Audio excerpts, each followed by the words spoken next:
হযরত দাউদ আলাইহিসসালাম ছিলেন একজন ন্যায়পরায়ণ বাদশাহ। পৃথিবীর 2/3 তারই রাজত্বের অন্তর্ভুক্ত ছিল। আল্লাহ তাআলা দাউদ আলাইহিসসালামকে অনেক অলৌকিক ক্ষমতা এবং অনেক ধন সম্পদের সাথে সুমধুর কণ্ঠ দান করেছেন। একবার হযরত দাউদ আলাইহিসসালাম সমুদ্রের তীরে বসে আল্লাহ তাআলার ইবাদত ও ধ্যানে মগ্ন ছিলেন। যখন হযরত দাউদ আলাইহিসসালাম তার সুমধুর কণ্ঠ দিয়ে জাবুর কিতাব তেলাওয়াত করত, তখন সমুদ্রের মাছ থেকে শুরু করে পাহাড়, পর্বত, গাছপালা এবং কি বনের পশু পাখিও তার তেলাওয়াত শোনার জন্য ছুটে আসতো এবং কি সকলে মনোমুগ্ধকর হয়ে তার তেলাওয়াত শুনত। হযরত দাউদ আলাইহিসসালামের সুমধুর তেলাওয়াত 40 মাইল পর্যন্ত শোনা যেত। সেই সময় সমুদ্রের তীরবর্তী স্থানে একদল বনি ইসরায়েলের লোক বসবাস করত। তাদের পেশা ছিল মাছ ধরা, অর্থাৎ জেলে। তারা সমুদ্র থেকে মাছ ধরে তা বাজারে বিক্রি করে প্রতিদিন নিজেদের জীবিকা নির্বাহন করত। একদিন হযরত দাউদ আলাইহিসসালাম তার ইবাদতখানায় বসেছিলেন। তিনি আল্লাহর ইবাদতে মশগুল ছিলেন। তখনই আল্লাহ তাআলা তাকে ওহী এবং গায়েবী আওয়াজের মাধ্যমে জানিয়ে দিলেন, হে দাউদ, তুমি তোমার উম্মতকে বলে দাও তারা যেন শনিবার দিন ব্যবসা বাণিজ্য কাজকর্ম বন্ধ করে আল্লাহ তাআলার ইবাদতে মশগুল থাকে এবং কি মাছ ধরা থেকেও বিরত থাকে, কেননা ওই দিন তোমাদের জুমার দিন, অর্থাৎ ইবাদতের দিন হিসাবে আখ্যায়িত করা হয়েছে। তারপরে দাউদ আলাইহিসসালাম আল্লাহর কাছ থেকে এই আদেশ পেয়ে বনি ইসরাইলকে ডাকলেন এবং তিনিও বনি ইসরাইলদের কাছে গেলেন এবং তাদেরকে বলতে লাগলেন, হে বনি ইসরাইল, তোমরা শনিবার দিন সমস্ত কাজকর্ম ব্যবসা বাণিজ্য ছেড়ে আল্লাহ তাআলার ইবাদতে মশগুল থাকো এবং কি মাছ ধরা থেকেও বিরত থাকো, কেননা শনিবার দিন আল্লাহ তাআলা তোমাদেরকে ইবাদতের দিন হিসাবে ঘোষণা করে দিয়েছেন এবং কি যারা মহান রব্বুল আলামিনের কথা মেনে চলবে ভবিষ্যতে তাদের জন্য কল্যাণকর হবে। এই কথা বলে দাউদ আলাইহিসসালাম সেই স্থান থেকে চলে গেলেন। সেই স্থানের অধিকাংশ মানুষ দাউদ আলাইহিসসালামের কথা পালন করত, যথাযথভাবে তাকে মানত, শরিয়ত পালন করত এবং দেশের আইনকে শ্রদ্ধা করত। কিন্তু সমুদ্রের তীরের একদল বনি ইসরায়েলের লোক প্রথম দিকে শরিয়াতি আইন মেনে চললেও পরবর্তীতে তারা বিভিন্ন চালাকি এবং বাটপাড়ি অবলম্বন করল। শনিবার দিন আল্লাহ তাআলার ইবাদত করার জন্য সকলেই চলে গেলেন, কিন্তু বনি ইসরায়েলের কিছু লোক আল্লাহ তাআলার ইবাদত করার জন্য ইবাদতখানায় না গিয়ে সমুদ্রের তীরে গেলেন মাছ ধরতে।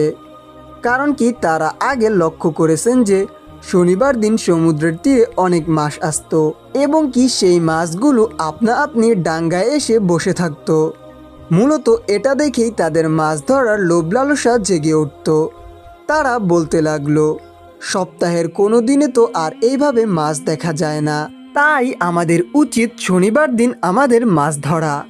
যদি আমরা শনিবার দিন সঠিকভাবে মাছ ধরে রাখতে পারি তাহলে আমাদের আর কোনো দিন মাছ ধরতে হবে না সপ্তাহের মাঝখানে। তখন অপর আরেকজন ব্যক্তি বলতে লাগলো, কিন্তু শনিবার দিন আমরা কিভাবেই বা মাছ ধরব? দাউদ নবী তো শনিবার দিন আমাদেরকে মাছ ধরতে নিষেধ করেছেন। এই কথা শোনার পরে আবার সেই প্রথম কথা বলা ব্যক্তি বলতে লাগলো, সেটা তো কোনো সমস্যাই না, আমরা প্রথমে সমুদ্রের ডাঙ্গায় বড় বড় গর্ত করে রাখব এবং কি সেগুলোতে জাল পেতে রাখব। শনিবার দিন যখন মাছ এসে এখানে বসে থাকবে তখন সেই মাছগুলো এই জালে আটকে যাবে এবং কি আমরা পরের দিন এসে এই মাছগুলোকে ধরে নিয়ে যাব। এরকম কথা শেষ করেই তারা আবার বাড়ির দিকে রওনা দিলেন। তারপরে তারা তাদের এই কথোপকথন অনুযায়ী কাজ করতে শুরু করলেন। তারা মহান রব্বুল আলামিনের কথা অমান্য করে এভাবেই মাছ ধরতে লাগলো। তারা দেখতে লাগলো যে আল্লাহর পক্ষ থেকে এখন পর্যন্ত কোনো বিপদ আসেনি। এতে তাদের সাহস আরও দ্বিগুণ হয়ে বেড়ে গেল। এভাবেই অনেক দিন এরকম জালিয়াতি করে মাছ ধরে প্রচুর সম্পত্তির মালিক হয়ে গেলেন তারা। অপরদিকে এই বংশের অনেক মানুষ ছিলেন যারা মহান রব্বুল আলামিনকে ভয় করত এবং কি দেশের আইন মেনে চলত। তাই তো তারা সকল ভালো মানুষ মিলে একদিন সেই জেলেদের কাছে গিয়ে হাজির হলো এবং কি তাদেরকে উপদেশমূলকভাবে বলতে লাগলো, হে আমাদের প্রিয় বনি ইসরায়েল ভাইয়েরা, আপনারা শনিবার দিন মাছ ধরা বন্ধ করুন, কেননা মহান রব্বুল আলামিন আল্লাহ তাআলা শনিবার দিন আমাদেরকে ইবাদত বন্দিগি করার জন্য বলেছেন। আর আপনারা যদি এই হুকুম অমান্য করেন তাহলে আপনাদের জন্য সকলের উপর বিপদ নেমে আসতে পারে। তখন দুর্নীতি দলের একজন নেতা তাদেরকে ঠাট্টা বিদ্রূপ করে বলতে লাগলো, শরিয়তের সঙ্গে মাছ ধরার কি সম্পর্ক হতে পারে? এই ধরনের আদেশ তো আগে কোনো নবীর জমানায় দেখা যায়নি। এই কথায় কোনো যুক্তি নেই, অতএব আমরা এই কথা মানতে পারবো না। শনিবার দিন আমরা প্রকাশ্যে মাছ ধরব। আর হ্যাঁ, আমরা শনিবার দিন মাছ ধরা বন্ধ করতে পারি যদি দাউদ আলাইহিস সালাম এই মাছ ধরা বন্ধ করার কোনো উপকারিতা আমাদেরকে দেখাতে পারে। অতএব তোমরা এখন এখান থেকে চলে যাও এবং কি দাউদ নবীর কাছে এই বিষয় সম্পর্কে জিজ্ঞাসা করে আসো। তারপর সেই ভালো লোকগুলো দাউদ আলাইহিস সালামের কাছে চলে আসলেন। দাউদ আলাইহিস সালামের কাছে এসে হাজির হলেন এবং কি দাউদ আলাইহিস সালামের সাথে এই বিষয়ে তর্ক বিতর্ক করে বসলো। তখন দাউদ আলাইহিস সালাম তাদেরকে বলতে লাগলো, আল্লাহ তাআলা তোমাদেরকে লোভ লালসার থেকে দূরে থাকার জন্য মাছ ধরার নির্দেশ দিয়েছেন। অতএব শনিবার দিন মাছ ধরা থেকে দূরে থাকো।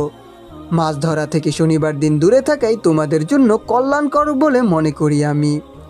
এরপরে বনি ইসরায়েলের ভালো লোকেরা দাউদ আলাইহিস সালামের সাথে কথা বলার পরে তাদের নেতাদের কাছে এসে সমস্ত ঘটনা খুলে বললেন এবং কি তাদের নেতা তাদেরকে বলতে লাগলো, দাউদ নবীর এই কথা আমরা মানতে পারবো না, আমাদের পক্ষে কোনোভাবেই এটা মানা সম্ভব না। অতএব তোমরা আগামী শনিবার থেকে সকলে মিলে মাছ ধরার জন্য কাজে নেমে যাবে। তোমরা কেউ কোনো ভয় পাবে না, তোমাদের কারো কোনো কিছুই হবে না। এর আগেও তো আমরা অনেকেই মাছ ধরে অনেক ধন সম্পদের মালিক হয়েছি। অতএব তোমরা সকলে যদি আমার কথা মেনে চলো তাহলে তোমাদের ভবিষ্যতে সকলেরই লাভ হবে। এই কথা শোনা মাত্রই সেখানের সমস্ত বনি ইসরায়েলি আনন্দে আত্মহারা হয়ে পড়ল। অতপর পরের শনিবার মাছ ধরা বনি ইসরায়েল অর্থাৎ জেলেদের মধ্য থেকে কিছু সংখ্যক লোক দাউদ আলাইহিস সালামের ইবাদতখানায় এসেছেন ইবাদত করার জন্য।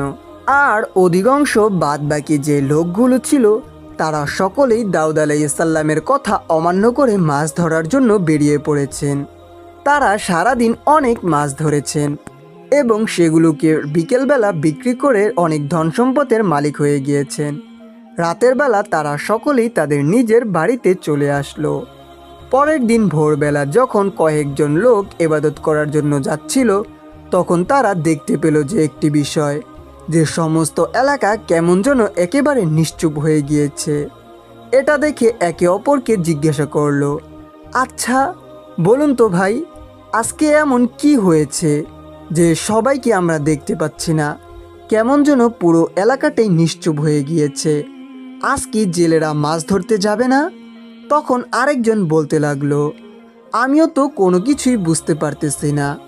অন্যান্য দিন সকালবেলা ছেলেরা তো মাছ ধরার জন্য বেরিয়ে পড়ে এই সময়, কিন্তু আজকে এই সময় তাদের কাউকেই তো আমরা দেখতে পাচ্ছি না। আজকে তাদের কি হয়েছে? চলুন তো আজকে আমরা প্রত্যেকের বাড়িতে গিয়ে দেখি তো কি হয়েছে। এই বলেই তারা সকলে পাশের বাড়ির ভিতরে চলে গেল। সেখানে গিয়ে তারা যা দেখতে পেল তাতে তাদের শ্বাস বন্ধ হয়ে গেল। তারা দেখতে পেল যে একদল বড় বড় বানর মাটিতে পড়ে গড়াগড়ি খাচ্ছে। এই লোকগুলোকে দেখার সাথে সাথেই বানরগুলো তাদের পায়ের কাছে এসে হাউমাউ করে কান্না করতে লাগলো। সেই মুহূর্তেই কয়েকজন মহিলা বাড়ির ভিতর থেকে এসে বলতে লাগলো, গতকালকে বারণ থাকা সত্ত্বেও তারা লোভ লালসায় পড়ে মাছ ধরতে গিয়েছে। আল্লাহ তাআলা তো শনিবার দিন মাছ ধরার জন্য বিরত থাকতে বলেছিল, কিন্তু তারা সেটা করেনি। তারা আল্লাহ তাআলার কথা অমান্য করে মাছ ধরতে গিয়েছে। তারা আল্লাহ তাআলা এবং তার নবীর কথা অমান্য করার কারণে তারা বানরে পরিণত হয়েছে। এখন যদি আপনারা দাউদ আলাইহিস সালামের কাছে গিয়ে তাদের জন্য ক্ষমা প্রার্থনা করেন তাহলে হয়তোবা তাদের জীবন ভিক্ষা পাবে। তখন ভালো লোকদের ভিতর থেকে একজন সামনে এসে বলতে লাগলো, সময় থাকতে তারা এই বিষয়গুলো মান্য করেনি। আমাদের তো এখন কোনো কিছুই করার নেই। তবুও আমরা এই সম্পর্কে দাউদ আলাইহিস সালামের কাছে গিয়ে বলবো। এই বলেই তারা সেখান থেকে চলে আসলো। তারপর একদল লোক তাদের পক্ষ থেকে এসে দাউদ আলাইহিসসালামের কাছে সমস্ত ঘটনা খুলে বললেন এবং কি আরও বললেন যে আপনি তাদেরকে ক্ষমা করে দিন, তাদেরকে আবার মানুষে রূপান্তর করে দিন। তখন দাউদ আলাইহিসসালাম বলতে লাগলো, ক্ষমা করার মালিক আমি না, ক্ষমা করার মালিক মহান রব্বুল আলামিন আল্লাহ তাআলা। যদি আল্লাহ তাআলা তাদেরকে ক্ষমা করেন তাহলেই তারা ঠিক হয়ে যাবেন। অনেক অনেক তাফসীরবিদদের বর্ণনা অনুযায়ী এই বানরগুলো মাত্র 3 দিন বেঁচে ছিল, তারপর তারা ধ্বংস হয়ে গিয়েছে। আবার প্রসিদ্ধ তাফসীরবিদদের বর্ণনা অনুযায়ী সেই বানর থেকেই বানরের সূচনা হয়েছে, অর্থাৎ মানুষ বানর থেকে জীবিত হয়নি, মানুষ অভিশপ্ত হয়ে বানর হয়ে গিয়েছে। আর যারা আল্লাহ তাআলাকে ভয় করে দাউদ আলাইহিসসালামের কথা মেনে চলতো তাদের কোনো কিছুই হয়নি। তারপর থেকে ভালো মানুষগুলো সুখে শান্তিতে জীবনযাপন করতে শুরু করলো। আর হ্যাঁ, এই গল্প থেকেই আমরা বুঝতে পারি মানুষ বানর থেকে না, মানুষের কিছু লোক অভিশপ্ত হয়ে বানর হয়ে গিয়েছে।